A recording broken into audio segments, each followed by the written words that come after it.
Hello, everybody. Welcome to Chalkman Block. I am the Cleaver, Colin Andrew, and today we're going to break down Wrestlemania 35 for you. Overall, it was a lot better show than I expected it to be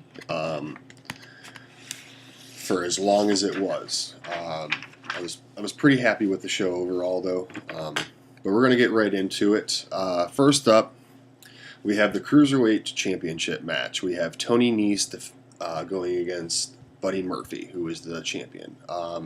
We're in Tony Nese's backyard. Buddy Murphy's held that title since October, and the championship tournament that they set up on 205 Live, because 205 Lives fucking matter, okay? 205 Lives matter. They do.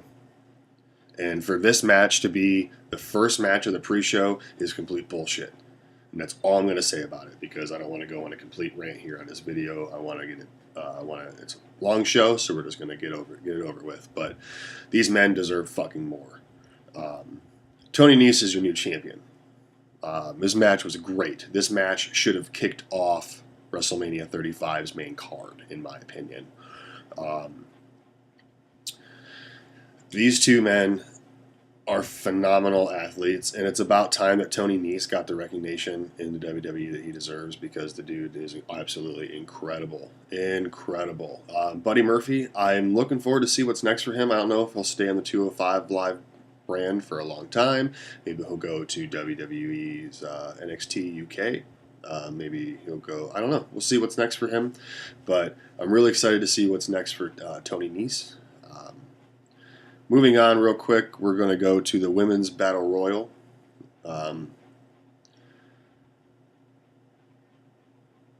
Carmella won this match after hiding underneath the ring. The Riot Squad pretty much dominated this whole match. It was pretty neat to see. I was actually hoping it was kind of going to come down to those three, and then they'd have to fight it out to see who won. But no, Carmella snuck back in the ring, and her and Sarah Logan went at it, and because Sarah Logan initially thought she won, and that was a huge shocker, because I'm a huge Sarah Logan fan, honestly. Out of the Riot Squad, she is my favorite one. But wasn't seeing that one at all. They haven't really done much with Carmella. I mean, she's with R-Truth doing the dance break deal. She really hasn't been, used at all seriously in a long time. But, I mean, really, what does this Battle Royal mean? What does this victory really mean? Look at Naomi from last year. Where is she? In the same Battle Royal she was in last year.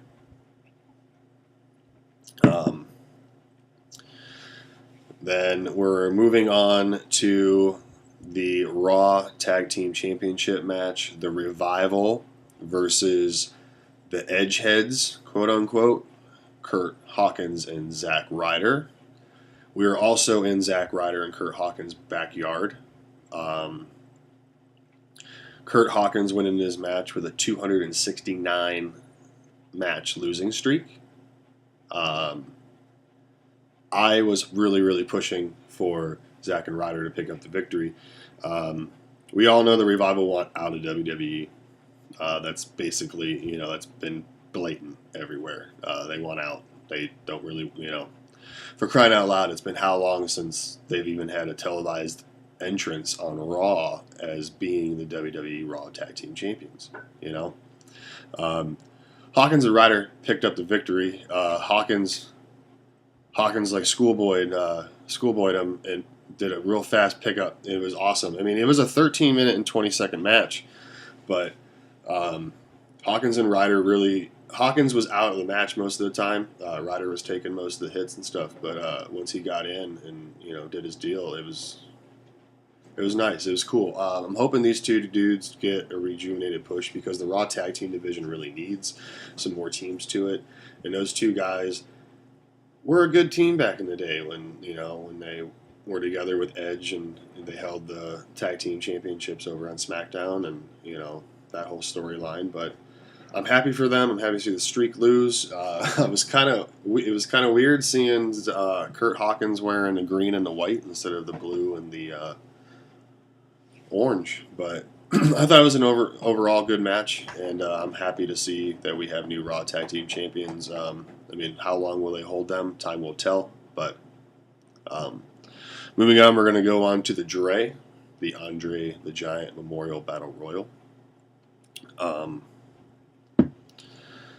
this match has been a joke since it's been established, pretty much, because they dropped the ball hard when Cesaro won the first one. They didn't do anything with him, and then same thing down the line. Like, what, 5 years later, I want to say?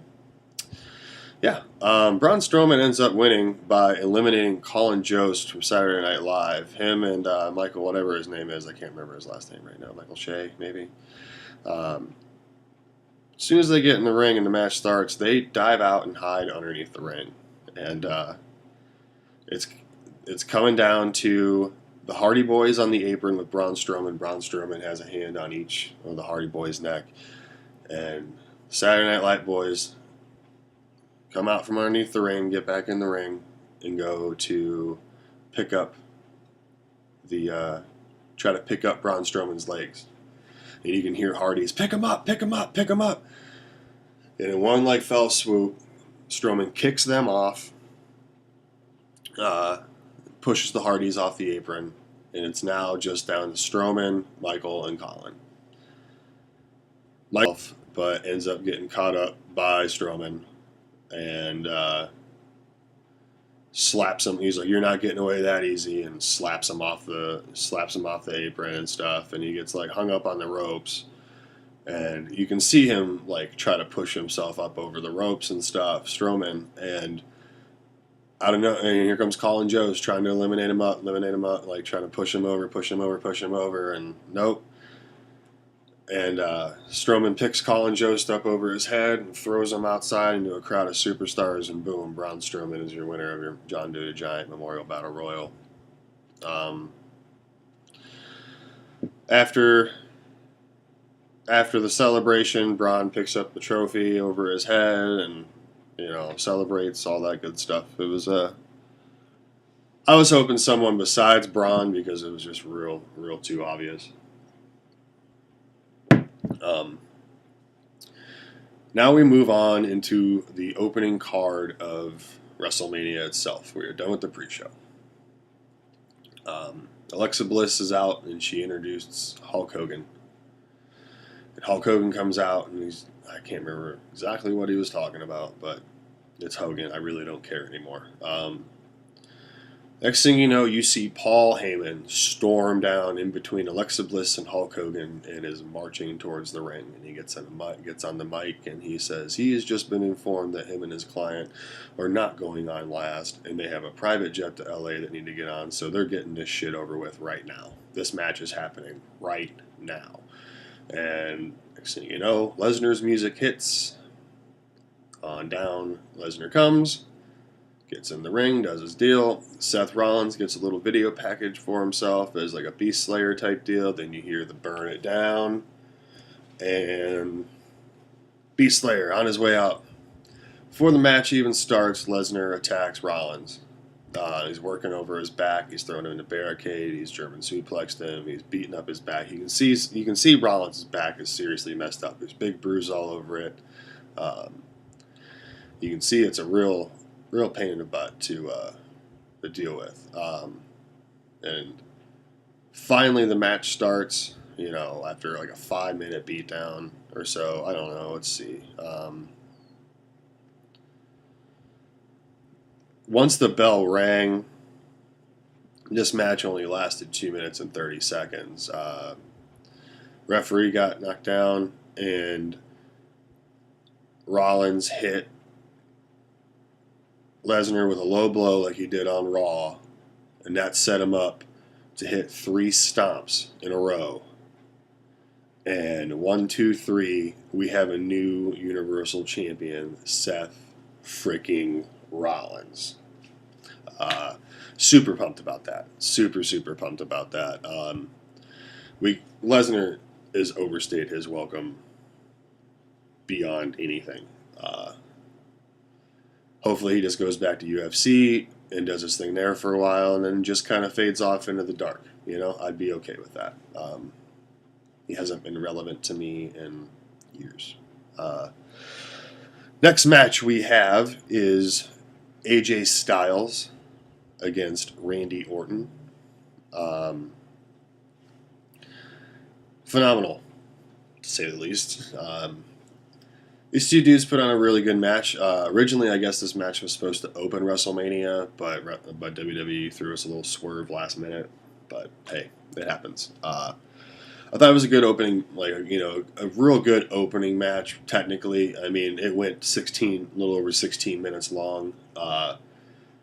Had more action than the Universal title match. I was happy the Universal title match went on first because I was wondering how they were going to do that exactly.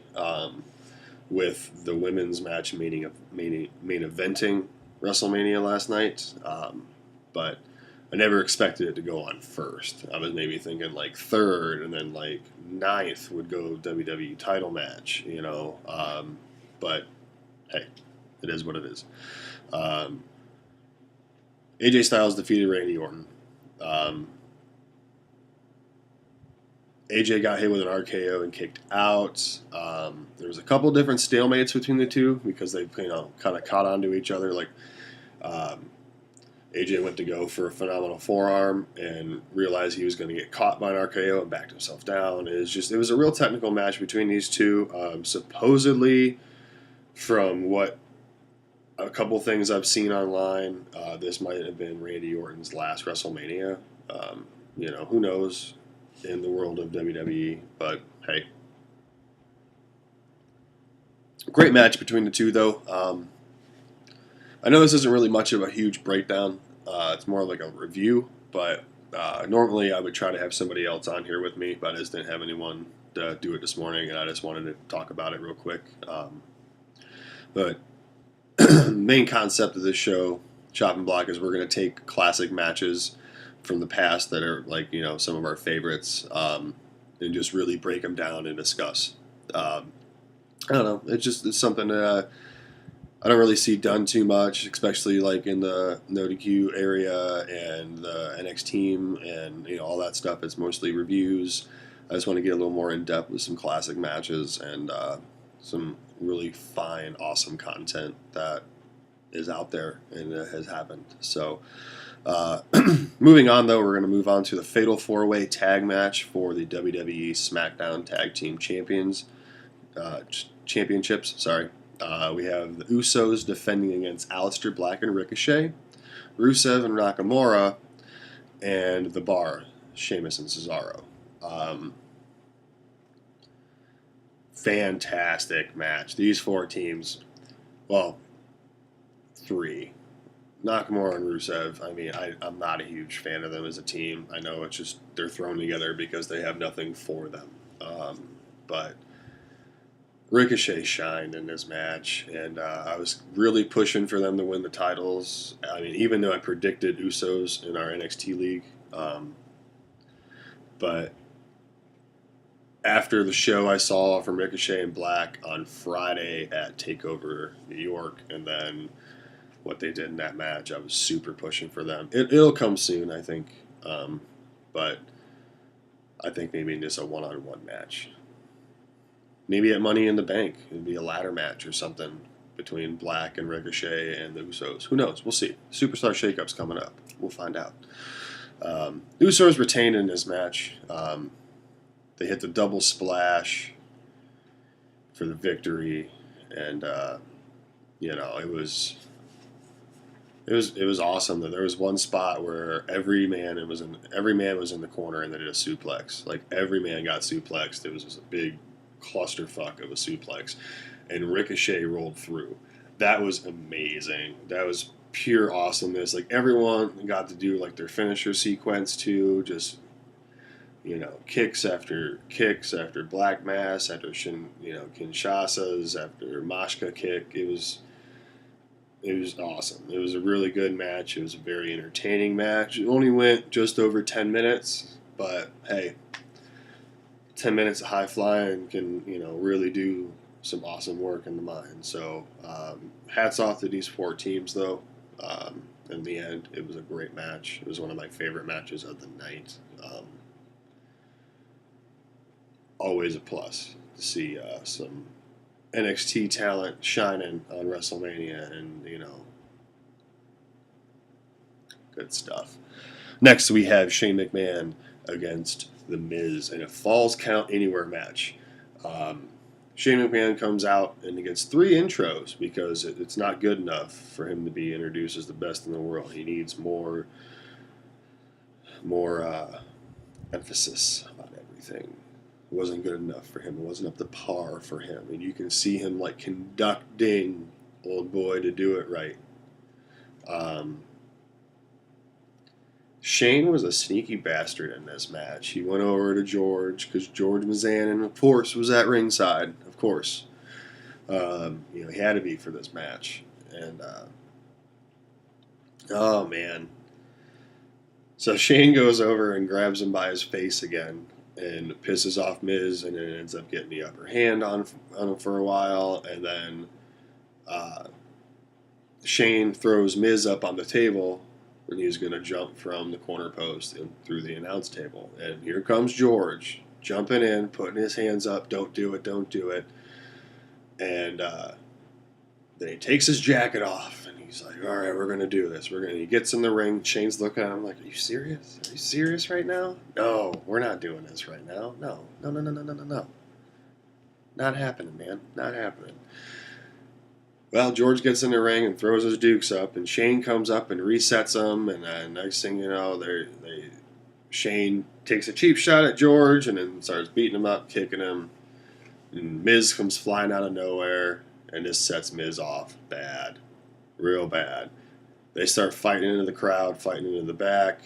They climb like a camera tower, and Shane is trying, because Shane's trying to like run away from Miz, and he climbs his tower, and Miz goes up after him, and Miz hits a suplex off this tower onto this big ass box thing.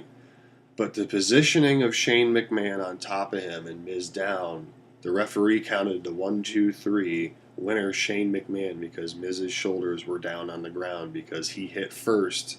And with the suplex, Shane rested right on top of him, just enough to make it look like a pin. Shocking. I was shocked about that one. I was not seeing that little swerve coming out of it, but hey, it's WrestleMania, it's WWE. I guess they had to finally give Shane McMahon his moment. I don't know. Because, he's lost a lot.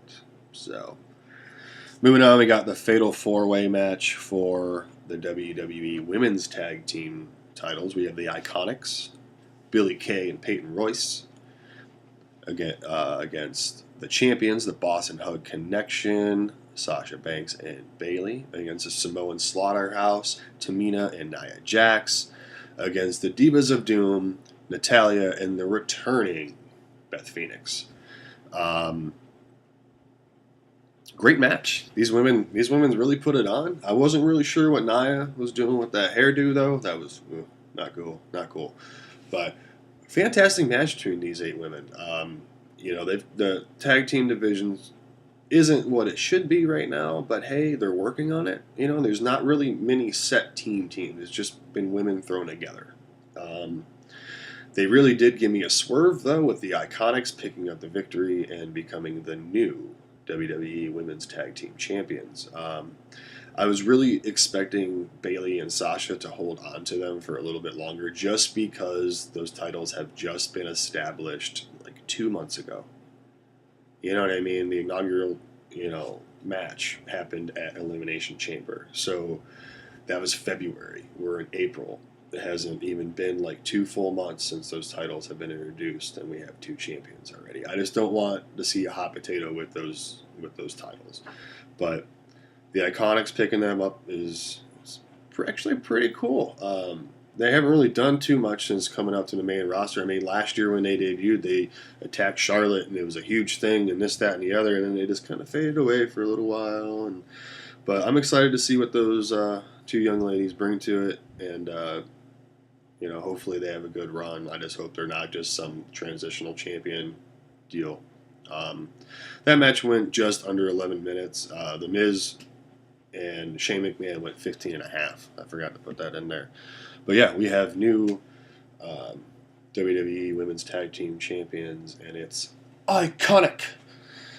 Uh, so, moment of truth time. We have the WWE Championship match. The new Daniel Bryan defending his WWE Championship against Kofi Kingston, representing New Day. This match, this build has been amazing. It all started at, Elimination Chamber when Kofi got replaced for Mustafa Ali and did a great, epic job in that match. And then it went on to the Gauntlet match, and then I got to see the match at Fastlane, which was supposed to be a title match, but then was a handicap match against the Bar, and just everything that this man has had to go through, and the amazing career that this man has had in WWE. And he's never been the one to like say no or complain or bitch or cry or nothing. Like, I mean, the dude's throwing pancakes for crying out loud. And he used to be Jamaican, and then he was just faking because he didn't stay in his lane. And it's like the dude is amazing. I'm so happy to see that finally Vince McMahon believed in someone enough, or whatever it was, to pull the trigger to finally, after 35 years of WrestleMania, just 35 years WrestleMania alone, but the entire history of the company, having a full black African American WWE champion. Not World Heavyweight Champion, WWE champion. I'm so happy for Kofi. I'm so happy that Daniel Bryan played the character that he did and put Kofi over the way he did and just played the heel the way he should have. And it's just, everything's so natural with that. Everything was so natural with Kofi. Like, it was the same situation Daniel Bryan was in 5 years ago, and it was fantastic. And I could not be happier, and hopefully he gets the run that he deserves. I just hope it's not a flop thing like when Rey Mysterio got the title. It was like for one day or one night or something like that. Couldn't be happier. This match was the second longest match of the night, and it was 23 minutes and 45 seconds, roughly.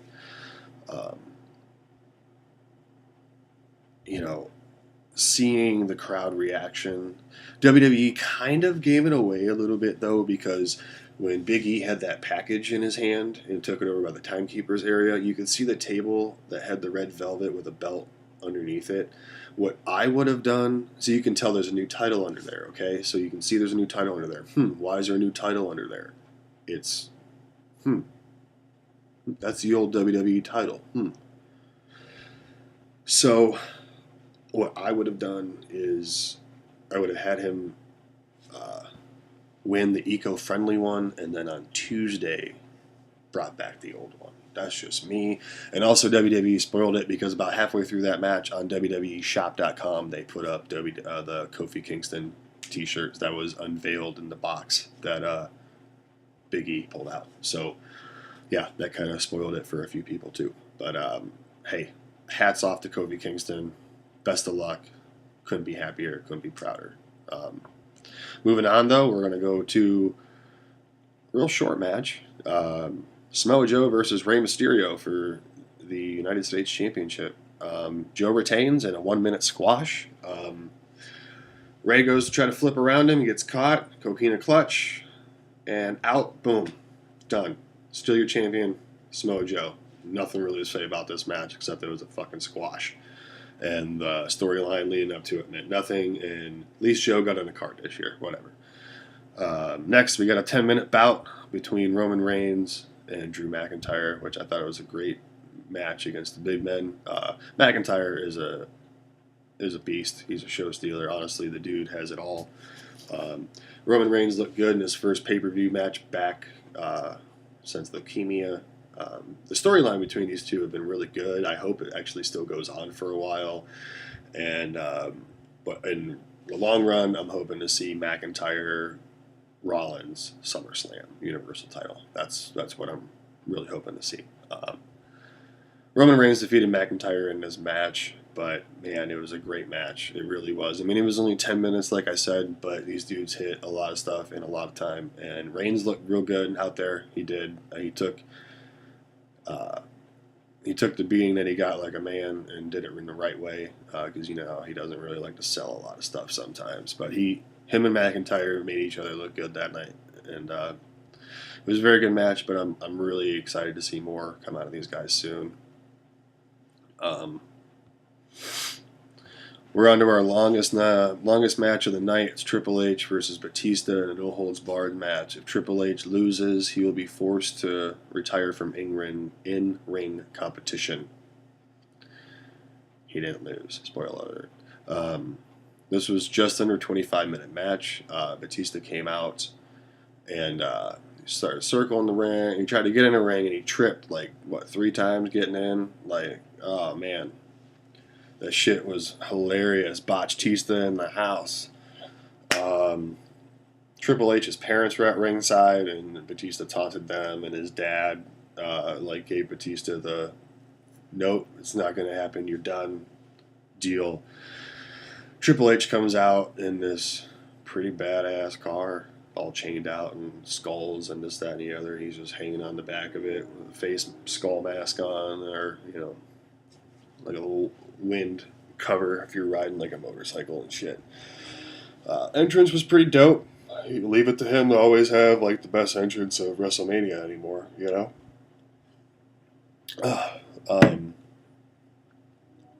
Triple H, it was an all-barred match, so I mean anything goes. Triple H hit Batista with a toolbox and then grabbed his fingers with some vice grips, smashed the shit out of him on the stairs, and then threw him back in the ring. Well, he hit him with a chain first. Sorry, that was the complete first thing. Is he hit him with this big-ass chain a few times outside. And then it was the vice grips on the fingers and the stairs. And threw him in the ring and grabbed a pair of needle-nose pliers and... needle-nose pliers and a steel chair and sat on Batista's neck. And he's like, "That's a nice nose ring," and pulled his nose ring out. Hunter ended up getting Batista bombed, or tried to get Batista bombed off the stairs that Batista stacked on top of an announce table, and that got reversed, and then they both ended up going through a table, and then it was just Triple H power bombed him off the stairs that were in the ring, and he slid down off them. That was a pretty cool spot. Ric Flair actually is the reason why Triple H won this match. You remember Batista beating up Ric Flair, so of course Ric Flair is going to have to get some type of retribution on Dave. So he shows up and he hands Triple H a sledgehammer that Batista doesn't know about because Batista thinks he has Triple H's sledgehammer. Well, Flair runs over the other side to start talking some shit to Batista and distracts him a little bit, and Triple H gets up and Batista starts getting up, and Triple H gets a running start and jumps off the bottom set of the stairs that are in the ring and hits a Superman sledgehammer punch to Batista. And, bye-bye, Batista. I was hoping it was Blue Tista. I was so hoping for that. All right, we got 3 matches left, and I want to get this done in as close to 30 minutes as possible. So, Corbin defeated Kurt Angle in the next match. It was a 6-minute match. It was Kurt Angle's last match. I saw Corbin going over as much as I didn't want it to, but I figured, hey, Kurt's gonna put someone over on his way out. It's the sport. It's a sportsman in him. It's the gentleman in him. It's the professional in him. So there really wasn't too much to say about this match. Corbin taunted Angle's family some. Wasn't really anything to write home about, as much as I wanted Kurt Angle's last match to be a fucking classic. We didn't get that. I think right in here, I can't remember if it was between this match or between the next match and the main event, but Elias pops up on screen and there's him playing drums and him playing piano and then him in the ring playing guitar, and then they do this whole little melody together, And then, boom, some music's playing, and we get like a Babe Ruth tribute thing. And then next thing you know, we get Basic Thugonomics, John Cena's music hit, and out comes Basic Thugonomics Cena with the backwards hat, the chain, the jersey, the word life, everything. And he gets in the ring and straight shuts down Elias. Hits him with a little old school Cena, bada bing, bada boom, segment over. Next thing we got is Bobby Lashley with Lio Rush defending his Intercontinental Championship match against Finn Balor. The Demon. The Demon is back. Demon had a badass entrance, though. It's been a long time since I've seen it, and that was really sweet. We have a new Intercontinental Champion, and the Demon is still undefeated. Easy as that. Rush tried to get involved a little bit, but Demon kind of scared him away, I guess. Lashley has some weird contacts in his eyes and stuff. Hey, this match, we all expected what to happen. The Demon comes out every once in a while. I don't think they're going to have Bobby Lashley be the one to beat that deal. As much as I'd love to see the Demon out more often, it'd be great. But I don't know what comes next for Lashley. I don't know what comes next for Balor. It was a good Intercontinental Championship match, and I'm glad to see that it was so late in the card. The Intercontinental title has been lackluster in WrestleMania in recent years compared to last year, except last year. Last year it opened with Balor and The Miz and Seth Rollins. So I thought it was kind of cool, though. A little side note on that. I thought it was cool how last year Rollins won the Intercontinental Championship match in the opening bout of WrestleMania, and this year he won the Universal Championship on the opening bout. So I thought that's real cool. We're on to our main event. We have the winner takes all triple threat match for the WWE Raw and SmackDown Women's Championship match. Women's Championships. We have Becky Lynch going against Raw champion Ronda Rousey, going against SmackDown champion Charlotte Flair. Charlotte Flair gets a helicopter entrance into WrestleMania. They cut to a camera with her and inside of the helicopter, and it's a pretty cool homage to her dad, because I think it was like 1985 Starrcade or Super Bowl. I can't remember, something like that. He did a helicopter entrance too, so I thought that was a pretty awesome thing to do. Joan Jett played out Ronda Rousey, and then the man just got the man entrance, and she looked great.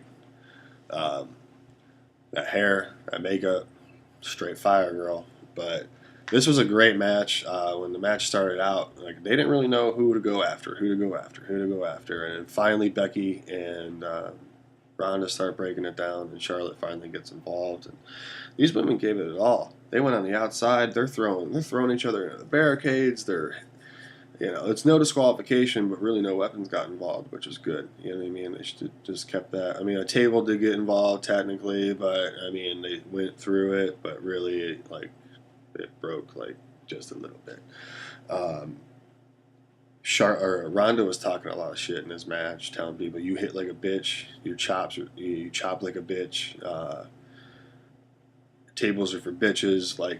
Talking all sorts of mad shit. Everyone took, Charlotte went after Becky's knee first, and then Becky and Charlotte looked at, they double teamed Rousey for a while. They hit her with a couple power bombs, and then picked her back up and hit her again, and picked her back up and hit her again. And then, Becky brings a table into the play, and it's just a whole clusterfuck. There's everyone, there's double arm bars getting put on. There's double natural selections happening. Becky hit an arm bar on Ronda, on the top rope, and her arm was stuck between the turnbuckle, the turnbuckle pad and the rope. It was these women really, really impressed me. They botched the ending, though.